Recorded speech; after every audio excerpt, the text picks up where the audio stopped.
嗨，大家好，我是海莉。之前的影片呢，我们常常提到香调，大家在去购买香水的时候，店员也会常常提到香调，比如说花香调或是木质调。那究竟什么是香调呢？我们今天就要来跟大家介绍香调哦，也会介绍在调香中香调怎么搭配的小技巧哦。香调 fragrance note 主要可以分为4个类别，这4个类别又可以再细分为14个香调。这14个香调主要可以帮助描述跟区分香水的特性，比如说玫瑰花的花香气息就是花香调，快木的浓郁木质气息就是木质调。20世纪有2位学者，分别是法国学者 François Goody 和奥地利学者 Paul Jelinek。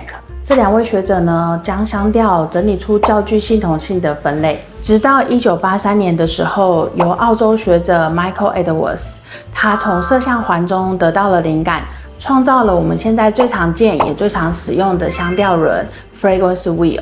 每年 Michael Edwards 的团队都会不断更新香调轮的版本，接下来就会用 Michael Edwards 这个版本来跟大家分享香调轮的内容哦。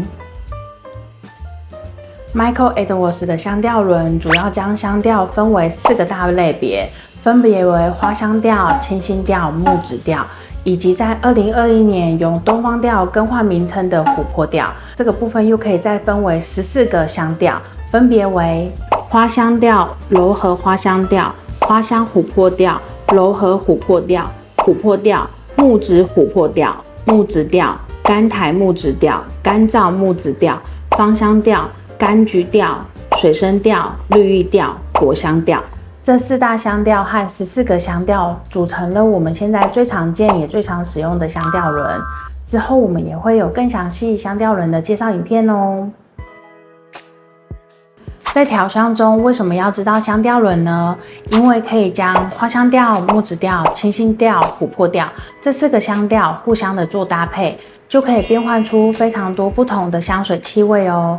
举例来说，优雅的花香调和知性的木质调结合之后呢，就会变成一个非常知性温柔的女香，很适合白领上班族使用。那如果将花香调和琥珀调结合，就可以创造出非常有个性和神秘感的香气哦。像是 Dior 毒药这瓶香水就是这样的搭配。这样的搭配呢，可以创造出非常馥郁、迷人又有神秘感的香气哦。如果将清新调和木质调相加在一起，可以借由清新调的活泼气息来中和木质调的沉稳气息，就可以得到一个非常舒服、清爽的中性香气哦。那如果将清新调和花香调结合在一起，就可以得到一个非常清新、甜美的花香气息，很适合喜欢甜美气味的女生用哦。所以，如果熟悉香调轮的话，对于调香是非常有帮助的。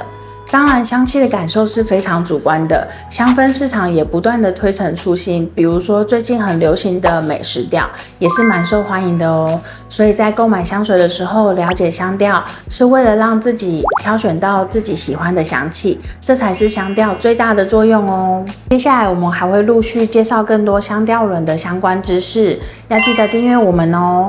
如果想知道更多关于调香或芳疗的讯息，欢迎留言给我们。那喜欢我们的影片，请帮我们按赞、订阅、分享、开启小铃铛。那我们下次见喽，拜拜！